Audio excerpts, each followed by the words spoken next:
Classify the following as either true or false. A times the absolute value of B minus C equals the absolute value of AB minus the absolute value of AC. This looks sort of like a distributive property with absolute value signs. To tell whether this is true or false, to prove it true, we'd have to prove it true for every number. To prove it false, we just have to prove it false for one set of values of A, B, or C.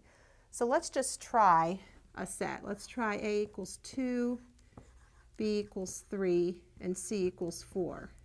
If it's not true for this set, then we can say that it's false. So let's just start with that. We put in 2 for A, and then 3 for B, and 4 for C. Now we want to know if that is equal to the absolute value of A times B minus the absolute value of A times C. Well, let's see, this is 2 times the absolute value of -1, and we want to know if that equals the absolute value of 6 minus the absolute value of 8. And I did the calculations inside each set of absolute value signs.